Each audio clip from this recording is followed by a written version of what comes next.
So Layla nervously asked, how do I feel more confident about changing careers?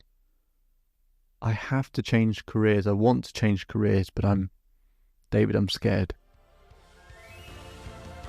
Welcome to the Self-Belief Chief podcast. You're here with David Holman. Make sure to subscribe to the podcast to keep up to date with your favorite episodes and to hear the latest ones come out. We've got content coming out regularly. And let's begin.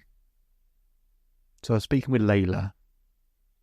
Layla wanted to move into a new career. She had enough in her current one. She felt stuck. She wasn't growing anymore. She felt underpaid.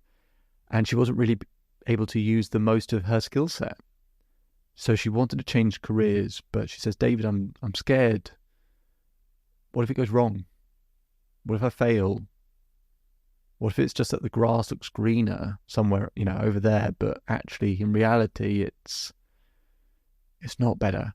It's worse. The situation gets harder. She said, I think I know what I want to move into. I found that. I've seen it.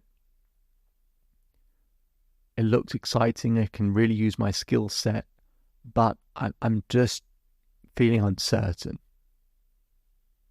So what I showed Layla is, look, there's a 5 milestone model that I use to help people change careers. But I'll talk about one of them in this episode, which is it's called risk reduced. Risk reduced. This is to help remove as much the uncertainty and discomfort with changing careers. I've changed careers twice in my life, right? I was an athlete and had to retire because of injuries, so once enforced. And then I was in a corporate environment and I thought, I don't want to be here. I'd love to create my own coaching business. So the second one was by choice. But I can tell you how difficult it is changing careers. I've been there. I've experienced it myself. It's a lot harder than we can even imagine to actually do it. And on top of having coach hundreds of people to do it as well, you start to see the patterns of what make it easier for people. So in the risk reduced milestone, what I talk about is 3 key areas that we need to create some certainty around so that we feel a bit more comfortable, so we don't associate as much pain with changing. So the 3 areas are finance, relationships, and mental well-being. It's very likely that if you feel really stressed, really anxious about the idea of changing careers, even if you want to, at least in one of those areas you're worrying. Either that, well, what if something bad happens and I'm not going to have enough money? Or what if I feel down or it has an impact on my relationships? Or what if, I really struggle to deal with it mentally and I start to feel really overwhelmed and uncomfortable and depressed? So it's likely in one of those areas. So you might want to start by, in each of those 3 areas, scoring how much certainty you have in each of them when it comes to the idea of changing careers, right? So, for example, if you're really, really worried about money when it comes to changing careers, then your certainty might be at a 2 out of 10. If you actually feel pretty good about your relationships, that they're not going to be affected by changing careers, you might say an 8. And then your mental well-being, if you're not really sure, you might say a 5. So scores like that. So when you're thinking about changing careers, how do you feel in regards to finance, relationships, mental well-being, with regards to, how you feel making that change, and a score out of 10, just so we can see where there might need to be a bit of an adjustment. Now, I'll talk about each of them briefly. So with finance, I never advocate someone leaving a job unless they've got another one to go to, right? But sometimes it's an enforced change, isn't it, right? So sometimes you get made redundant, or it's untenable and you just can't work there anymore. Could be reasons, right? What we want to do is create some savings for a period of time. So ask yourself, how many months worth of savings do I need to kind of tide myself over that will help reduce my uncertainty? So you might say, you know what, if I've got some money that just allows me to get through 3 months without being paid, then that might be enough, and that gives me enough time to find a job. You might say 6 months, whatever it might be. Work out that number and then start creating ideas in terms of how you can save. Now, some people go, David, there's just no way for me to be able to save any more money. And it's just not true. For example, do you know that households waste about £1,000 a year on food waste, right? On food they have to throw away, we waste about £1,000. There are loads of things, loads of little tiny things that we can do that actually equate to a lot of money, right? That you can start saving that money. So you can have a think about that. How many months of savings, and how can you start to create a bit more saving? Where can you sort of, just for a number of months at least, just reduce some of your expenditure? Okay. Then we talk about relationships. Now, people start to worry about the impact it might have on other people, and I totally get it.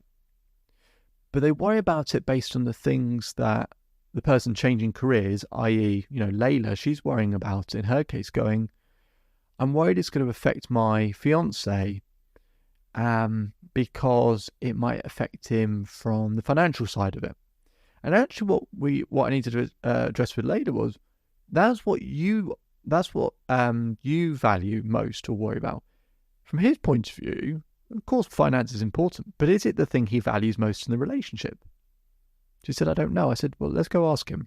So she asked him, and she wrote down 3 things that he values in a relationship. And guess what? None of them were to do with money. So what she can then do is do a better job at giving him those 3 things that he values, right? The money is one thing. It's important, but it's not the thing he values most in the relationship. Give, whether it's your partner, whether it's your children, whether it's friends, whoever you think might be affected, give them what they value, not what you value, what they value. Because the default is, if you don't know what someone else values, we just give them what we value. And then we're actually missing the bullseye for them, and then it will affect the relationship. So give them what they value. And then in terms of mental well-being, there might be a number of things, and I usually unpack this stuff with people, but let's say, for example, it's just the uncertainty of it, right? You really desperately need some certainty. If I ask you what has to happen for you to have certainty, you'll likely have a very tough, strict rule like, well, I have to have this amount of money, and I have to be in a job, and my relationship has to be going well, and this has to happen, and this has to happen. And it's a really bad rule when you have multiple things have to happen simultaneously and you're not in total control. So what I want you to do is diversify your certainty. I want you to write down 10 different ways that you get certainty in your life. So I want you to do it the following. You're going to write down anytime and then you can look at things like, how do you get certainty in terms of how you look after your health, right? It might be to do with sleep. So you might say, anytime I get a good night's sleep, anytime I drink water, anytime I eat healthily. You might go into a different category. How do I create certainty in my structure and routine? Okay, anytime I schedule things, anytime I map out my week, anytime I write down my shopping list, etc. The reason why we write down any time is we're not just saying when this happens, we're saying anytime this happens, and it's anytime things that you're in control of, not anytime they do something, anytime I do something. So what we did with Layla is I started to show her, okay, this is how you create certainty in your finances. This is how you create certainty in your relationships. This is how you create more certainty in terms of your mental well-being. And then we can up each of those scores. Now she feels more certain that she can succeed at changing careers because it's not all just wrapped up in the next job. She's got ways that she can control her relationships, control her influence in the relationships, control her mental well-being, and have better control of her finances as well. I allowed Layla to have the flexibility. And Layla, sent me an email saying she's really enjoying and loving her new job. And it's always nice when people have the opportunity to do what they really are meant to do. My name is David Holman. If you change today will change your life. So enjoy the rest of your day. Enjoy the rest of your life. If you want to learn more about this episode, visit the Self-Belief Chief website. We'll put a link in the description to be able to schedule time with me as well. And enjoy the rest of your day. Speak to you soon. Just one more thing before you go. So I hope you're enjoying the daily episodes. We put in a lot of work to keep providing content because to create permanent change needs consistency. To get that consistency, we want to make sure we keep providing you value on a daily basis. But to keep up with that pace, could we ask for one very small favour? If you could take the time to leave a 5-star rating either on Apple Podcasts or Spotify. We'll put a link in the description for you to be able to do so. That really, really helps us out and helps us to keep providing content as frequently as we do. And we'll do one more thing to provide some extra value.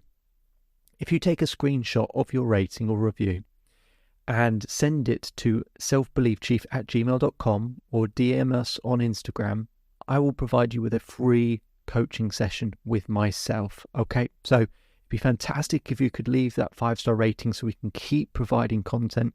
Just simply click on the link in the description. It'll take you 20 seconds. And if you want to go one step further, take a screenshot of that rating and review, send it to selfbeliefchief@gmail.com or DM us on Instagram, and we'll arrange a free coaching session for you.